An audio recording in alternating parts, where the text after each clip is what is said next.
Oh waouh, une question hyper intéressante qui vient d'être posée là. Comment on va résoudre ça? J'espère que tu as peut-être une petite idée. En tout cas, viens avec moi, je vais te montrer comment on va faire pour trouver qui, entre ces deux nombres-là, est plus grand que l'autre. En plus, tu vois que là, il y a un petit piège parce qu'il y a le 3,14 qui est très proche de pi. D'ailleurs, c'est même une approximation de pi. Et donc, ça t'induit un petit peu en erreur. Comment on va faire pour trouver qui est plus grand parmi les deux là sans calculatrice? Eh oui, c'est possible mon gars. Donc en tout cas, reste avec moi, je vais te montrer, c'est accessible pour n'importe quel terminal qui se respecte. En tout cas, ma méthodologie, si jamais t'en as une à proposer, écris ça en commentaire et hâte de pouvoir échanger avec toi. Allez, c'est parti, on y va. Donc comme d'habitude, moi j'aime bien réécrire mon équation, donc à savoir ici 3,14 puissance pi, est-ce qu'il est supérieur ou inférieur à pi puissance 3,14? Alors quand tu es confronté à ça, tu vois que là tu as à la puissance un nombre réel. Qu'est-ce qu'on peut faire? Ben on réfléchit, ça c'est bien positif, ça c'est bien positif. Quelle fonction existe et est proposée pour toi en terminale qui permet de supprimer ce qu'a l'exposant? C'est ça, le logarithme n'a pas rien. Donc je te rappelle que tu as la formule là, je te l'écris ici. Ln de a puissance b, c'est égal à quoi ça? C'est égal à b ln de a. Donc en fait, le fait d'appliquer le ln ici, ça va simplement permettre de supprimer l'exposant et de simplifier ce qu'on va faire juste après. Donc c'est parti. Là, est-ce qu'on peut l'appliquer? Oui, parce que 3,14 et pi, ils appartiennent bien à r plus étoile, le domaine de définition du logarithme n'a pas rien. Alors on y va. On peut donc appliquer le ln de part et d'autre. Donc là, j'ai bien ln de quoi? De 3,14 puissance pi, supérieur ou inférieur, on ne sait pas encore. À quoi? À ln de pi puissance 3,14. Ok, là maintenant, grâce à ma formule qui est ici, je vais transformer ce qui est écrit là en ce qui est écrit là. Alors on est parti, on va faire descendre l'exposant. Ce qui est en bleu sort du ln, donc j'ai donc pi de ln de 3,14 qui est inférieur ou supérieur, on ne sait pas encore. À quoi? À l'exposant, donc 3,14. Ln de quoi? Ln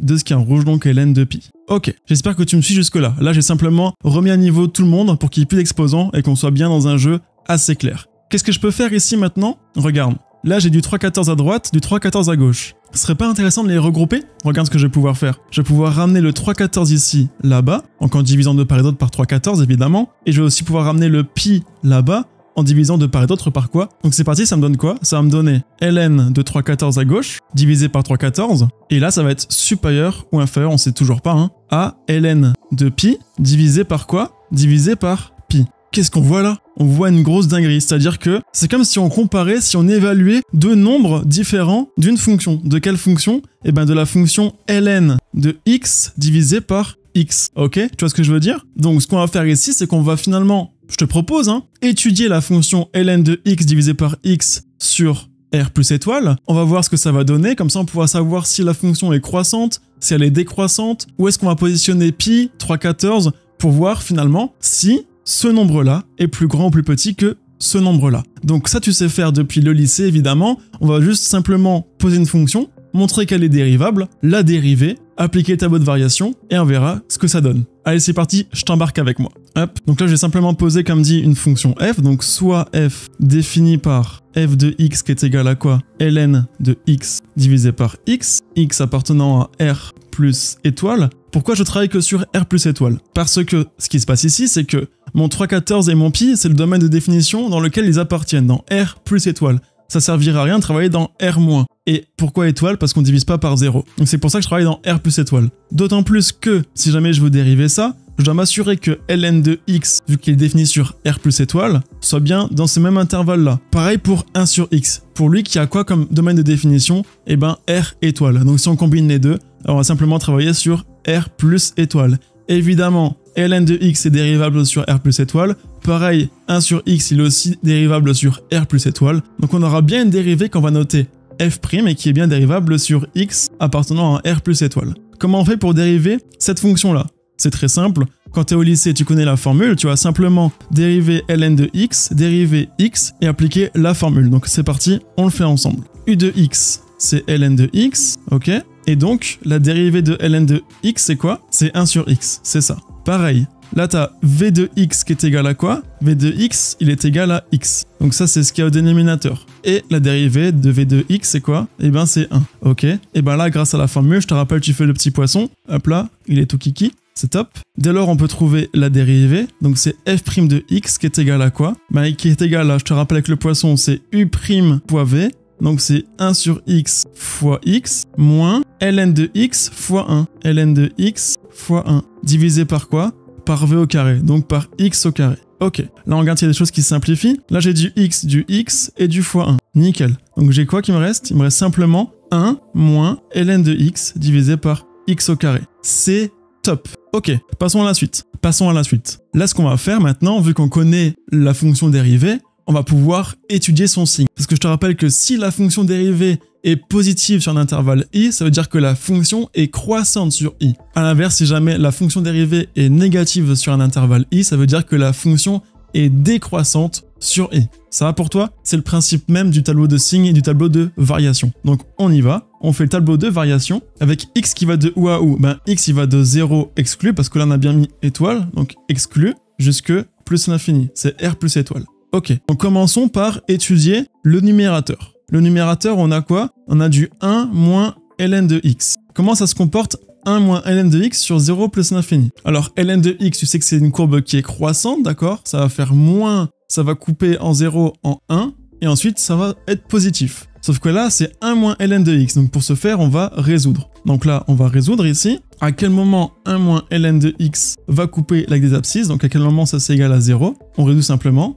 On a donc 1 qui est égal à ln de x, et là on réfléchit, quelle valeur de x va faire en sorte que ln de x soit égal à 1? Et bien là, par définition, c'est ln de e. Le logarithme en base e évalué en e va donner 1. Donc ici, c'est x est égal à e. Ok, donc on sait que en e, ça va couper. Maintenant, par rapport au signe, à quel moment c'est plus, à quel moment c'est moins? Et bien moins ln de x, ça va être quoi? Ça va être décroissant. Donc on va d'abord être positif, et ensuite on va être négatif. Ça va pour toi? Bon, là on a étudié le signe du numérateur. Étudions le signe du dénominateur, x au carré. X au carré, c'est quoi? C'est toujours positif, ok? Toujours positif, à part en 0 c'est neutre, mais là on s'en fout parce que 0 il est exclu. Ça veut dire que c'est quand même tout le temps positif, ça ressemble à ça, tu vois? Ça c'est la courbe de x au carré. On travaille que ici nous, donc c'est que positif. Ça va pour toi? Nickel. Maintenant qu'on a étudié ça, on va pouvoir évaluer le signe de la dérivée. C'est-à-dire que là, j'écris f' de x. Maintenant que je connais le signe du numérateur et le signe du dénominateur, je vais pouvoir faire des conclusions. Alors, sur 0e, qu'est-ce qui se passe? Eh ben, j'ai du plus qui est divisé par du plus. Ça donne quoi? C'est ça, du plus. Et là, maintenant, sur e plus l'infini, j'ai du moins divisé par du plus. Là, ça fait quoi? Ça fait du moins. Moins divisé par du plus, ça fait bien du moins. Ok, donc grâce à ça, maintenant, je peux connaître les variations de ma fonction f, à savoir, comme je t'ai dit, si c'est positif sur l'intervalle i, c'est croissant. Si c'est négatif sur un intervalle i, c'est décroissant. Ok, c'est nickel. On connaît les variations de f. On connaît les variations de ln de x divisé par x. Et on sait que de e jusqu'à plus l'infini, c'est décroissant. Là, on réfléchit. Ok, qu'est-ce que ça va faire pour nous? En quoi ça nous arrange? Ben, e, on connaît sa valeur. E, c'est quoi? C'est environ 2,7. Je l'écris ici. Ça, c'est environ 2,7. Ok.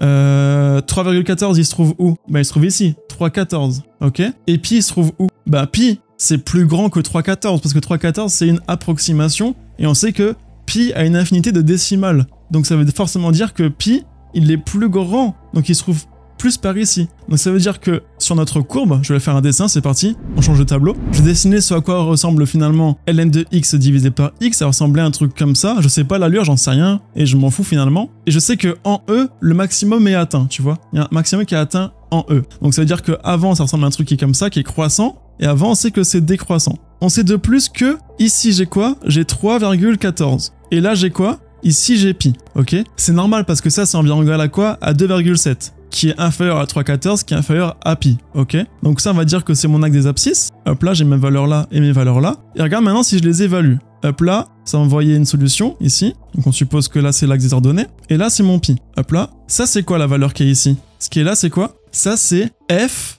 de 3,14, t'es d'accord? Et ça, c'est quoi? C'est f de pi. Ok, là, on savait que 3,14 était inférieur à pi. Mais là, d'après mon dessin, donc c'est vraiment une schématisation de ce qui se passe réellement. On voit quoi? On voit que on inverse l'ordre. On voit bien que f de pi, il va tomber plus bas que f de 3,14. Pourquoi? Parce que f est décroissante sur e plus l'infini. D'accord? Donc, d'après mon schéma, j'obtiens quoi? Que f de pi, il est quoi lui? Il est inférieur à f de 3,14. Top. Sauf que je te rappelle que qui est f? f c'est la fonction ln, donc le logarithme n'a pas rien évalué en x divisé par x. Donc ici, c'est quoi ça? C'est ln de pi divisé par pi. Ok, c'est la même chose. Et donc je sais maintenant que ça c'est inférieur à mon nombre là, qui lui est égal à quoi? ln évalué en 3/14 divisé par 3/14. Ok, bah maintenant, si je reprends ce que j'avais écrit avant tout à l'heure, j'avais envoyé lui là-bas, donc je le renvoie là-bas, et le pi, je vais l'envoyer là-bas. Cette fois-ci, non pas en divisant, mais en multipliant de part et d'autre,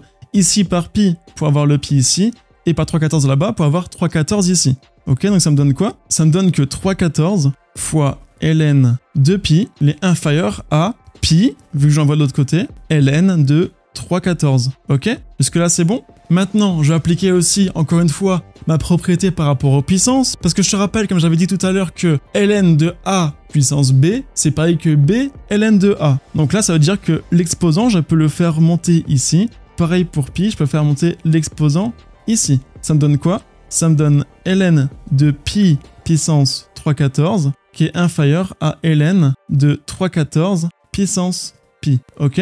Maintenant, qu'est-ce que je vais pouvoir faire pour conclure? Eh bien, je vais appliquer une formule que je connais aussi, à savoir que E de ln de A, c'est égal à A, ok?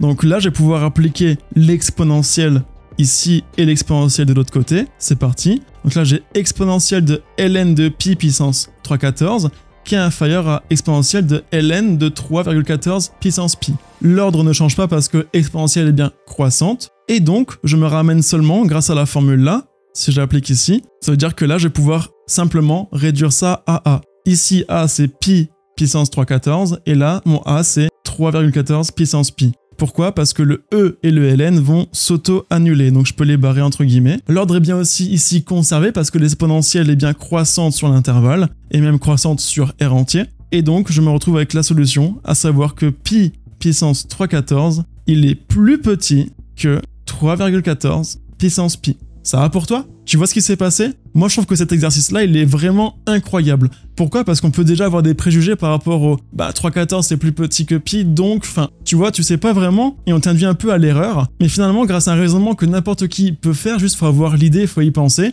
Juste, dès que tu rentres dans le chemin là, tu vois que, finalement, t'as toutes les compétences pour y arriver. Donc j'espère que si tu l'as fait de ton côté, t'as su trouver la même chose. Si jamais t'as fait autrement, je suis curieux, dis-moi comment tu as fait. En tout cas, là, ça y est, on a trouvé la réponse. Donc j'espère que ça t'a plu. J'espère que c'était intéressant pour toi. Si tu veux en voir d'autres, tu peux aussi me dire ça en commentaire. Si tu veux me soutenir, tu sais quoi faire. T'as plus qu'à liker, partager, mettre la cloche, enregistrer et commenter si t'as des questions ou des retours à me faire, évidemment. Si tu veux récupérer tout ça, c'est disponible où ça? Sur mon Discord qui est disponible aussi en description. Tu pourras retrouver les PDF, les ressources, tout ça gratuitement, évidemment. J'espère que ça t'a intéressé. Moi, j'ai trouvé ça fou. Un exercice vraiment incroyable, je trouve. Donc si tu veux en voir d'autres, tu sais quoi faire. En tout cas, force à toi. À plus.